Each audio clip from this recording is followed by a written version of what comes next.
Hi friends, আশা করি আপনারা সবাই ভালো আছেন। আপনাদের সবার ভালোবাসা নিয়ে কিন্তু আজকে আবার একটা দারুণ ভিডিও নিয়ে চলে এসেছি।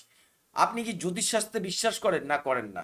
আমি ব্যক্তিগতভাবে করি না। আপনি যদি করে থাকেন তাহলে আপনার জন্য ভিডিওর যে টাইটেল রয়েছে সেটা হচ্ছে কি 2025 সালে ইউরোপ শাসন করবে নাকি মুসলিমিলা।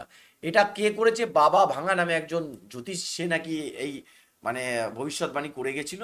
সেটাই আমাদের দেখবো। তো সেই ভিডিওটাই আমরা নিয়ে এসেছি। আশা করি ভিডিওটা আপনাদের ভালো লাগবে। আর ভিডিওর শেষে কিন্তু একটা খুব সুন্দর মেসেজ আছে, তাই ভিডিওটা শেষ অবধি স্কিপ না করে দেখার চেষ্টা করবে। তো চলুন বন্ধুরা, কি সেই ভবিষ্যৎবাণী শুনে নিই। আর আমরা যে চ্যানেল থেকে ভিডিওটা নিয়েছি সেটা হচ্ছে গিয়ে নঈম এলি। নঈম এলি যে চ্যানেল, তার চ্যানেল থেকে আমরা ভিডিওটা নিয়েছি। চাইলে আপনারা সেখান থেকেও ভিডিওটা দেখে নিতে পারেন। তো চলুন ভিডিওটা দেখে নিই। যদিও আমি নিজে ব্যক্তিগতভাবে ভবিষ্যৎবাণীতে বিশ্বাস করি না, কিন্তু পৃথিবীতে বেশ কিছু কাকতালীয় ঘটনা ঘটে। আজকে আমরা আগামী এই যে 2025 আসছে, সেই 25-এ কী ঘটতে যাচ্ছে এবং কি ইউরোপীয় ইউনিয়নের সাথে কী ঘটতে যাচ্ছে বা আগামী বছরগুলোতে কী ঘটবে, সেই সম্পর্কে পৃথিবীর দুইজন বিখ্যাত জ্যোতিষ, একজনের নাম হচ্ছে বাবা ভাঙা। আদতে তিনি একজন মহিলা, কিন্তু তাকে বাবা ভাঙা হিসাবেই পরিচিত দেওয়া হয়েছে। আর আরেকজন হচ্ছেন আপনার কি বলা হয় যে নস্ত্রাদামোস। এই দুইজন জ্যোতিষ যারা পৃথিবী নিয়ে প্রায় 2076 সাল পর্যন্ত নানান রকমের ভবিষ্যৎবাণী করে গেছেন, আজ থেকে প্রায় 20, 50, 70 বছর আগে। তাদের সেই ভবিষ্যৎবাণীগুলো প্রতি বছর তারা বছর বছর নিয়ে ভবিষ্যৎবাণী করে গেছেন, সেগুলো অনেক কিছু মিলে যাচ্ছে, যেমন করোনা, তারপরে এই যে রাশিয়া ইউক্রেন যুদ্ধ, অনেক কিছুই এখানে এসেছে। তো 80% জিনিস তাদের কিন্তু মিলে। তো সেই জায়গা থেকে আমরা একটু খুশির জায়গা এটা যে 2025 সালকে ঘিরে একটা শুভ অধ্যায় রচিত হবে, এমনটাই বলে গিয়েছেন নস্ত্রাদামুস এবং বাবা ভাঙা। দর্শক, 2025 সাল নিয়ে যে ভবিষ্যৎবাণী বাবা ভাঙা বলছেন, 2025 সালে ইউরোপে ভয়ঙ্কর যুদ্ধ হবে। আর সেটার প্রেক্ষাপট কি? এই মুহূর্তে আমরা দেখছি রাশিয়া আর ইউক্রেন যুদ্ধ। আর এই যুদ্ধ যেভাবে বিস্তৃতির দিকে যাচ্ছে, তো সেটা থেকে আশাই করা যাচ্ছে 2025 সালে আপনার ভয়ঙ্কর যুদ্ধ ঘটবে ইউরোপে। এবং এই সকল যুদ্ধে বিপুল ক্ষয়ক্ষতি এবং ব্যাপক প্রাণহানি ঘটবে। এছাড়া অন্য আরও দুটি দেশের মধ্যে নতুন করে যুদ্ধ বাঁধবে। নস্ত্রাদামোসও তিনিও বলছেন ইউরোপের ভবিষ্যৎ অন্ধকার শুরু হবে 2025 সাল থেকে। ভয়ঙ্কর যুদ্ধ থেকে প্রাচীনকালের মতন প্লেগ রোগ ছড়িয়ে পড়বে। অনেক মানুষ মারা যাবে এই 2025-এ। মধ্যপ্রাচ্যে আপনার যুদ্ধ বড় আকার ধারণ করবে। তার মানে ইরান এবং ইসরায়েলের এই যুদ্ধ সম্ভবত মধ্যপ্রাচ্যে আরও বড় আকারে এই যুদ্ধটাকে ধারণ করবে। পরিস্থিতি কিন্তু এগুলোই বলছে। নস্ত্রাদামোস এবং বাবা ভাঙ্গার মধ্যে একটা কমন মিল হচ্ছে 2025 সাল থেকে আপনার মুসলিমরা ইউরোপ জয়ের দিকে এগিয়ে যাবে। 2025 সাল থেকে 18 বছরের মধ্যে, অর্থাৎ 2043 সাল পর্যন্ত গোটা ইউরোপকে জয় করবে মুসলিম রাষ্ট্রগুলো।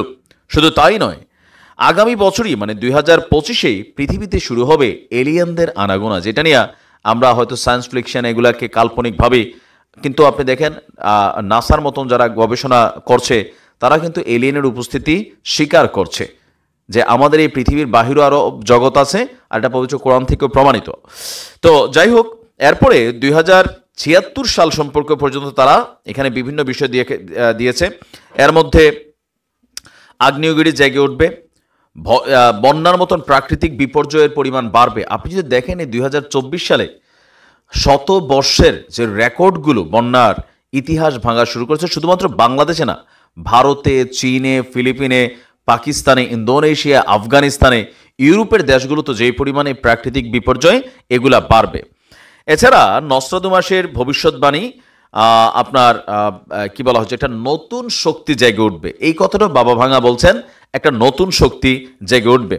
তো তাদের ভবিষ্যৎবাণী নিয়ে আপনার এখানে কেউ বিশ্বাস করেন অথবা কেউ অবিশ্বাস করেন, কিন্তু তাদের একাধিকবার এই ভবিষ্যৎবাণী মিলে গিয়েছে। এমনকি ডোনাল্ড ট্রাম্প সম্পর্কেও বাবা ভাঙার ভবিষ্যৎবাণী ছিল। নামগুলো সরাসরি মেনশন না থাকলেও এখানে অনেক কিছু ইঙ্গিতপূর্ণ এবং তাৎপর্যপূর্ণ। তো যদি ইউরোপ আমাদের মুসলিমরা জয় করে নেয়, ইসলির অবস্থান হবে অনেক খারাপ। মধ্যপ্রাচ্যে বড় আকারে যুদ্ধ হবে, মুসলিমরা কন্টিনিউ বিজয়ের দিকে যাবে। ইসলি একবারে কি বলা যায় ছন্নছাড়া হয়ে যাবে, অথবা ইসলি মানচিত্র থেকে মুছে দেবে, বিষয়টা এমন না, কিন্তু সেখানে অনেক কিছু পরিবর্তন ঘটবে। বাকিটা আল্লাহ ভালো জানে, কারণ একমাত্র গায়েবের মালিক তিনি। আসসালামু আলাইকুম। তো বন্ধুরা শুনলেন 2025 সালে বাবা ভাঙা নস্তাদামুস কি মানে ভবিষ্যৎবাণী করে গেছে। এটা সম্পূর্ণ মানে আপনার উপর নির্ভর করছে। আপনি যদি জ্যোতিষশাস্ত্রে বিশ্বাস করেন তাহলে এটাকে বিশ্বাস করবেন, আর আপনি যদি না করেন তাহলে করবেন না। সেটা আগামী দিনেই বলবে যে কি ঘটনা ঘটতে চলেছে। তবে এইসব যুদ্ধ কোনো মতেই কাম্য নয়। কোনো দেশের সাথে কোনো দেশের যুদ্ধ, ক্ষয়ক্ষতি, এটা কোনোদিনই মানে আমরা চাই না। আমরা যুদ্ধ কখনোই চাই না, আমরা শান্তি চাই। তো আশা করব ইউরোপের দেশগুলো আবার শান্ত হয়ে উঠবে, সব আবার আগের মতো অবস্থায় ফিরে আসবে। এই ছিল আজকের ভিডিও। ভিডিও ভালো লাগলে অবশ্যই আমাদের ভিডিও শেয়ার লাইক করতে ভুলবেন না। আর যদি আমাদের চ্যানেলটা এখনো সাবস্ক্রাইব না করে থাকেন তাহলে অবশ্যই কিন্তু শেয়ার করে এই সাবস্ক্রাইব করে নেন। তো আজকের মতো এখানেই শেষ করছি। আবার আপনাদের সাথে কালকে দেখা হবে একটা নতুন ভিডিও নিয়ে।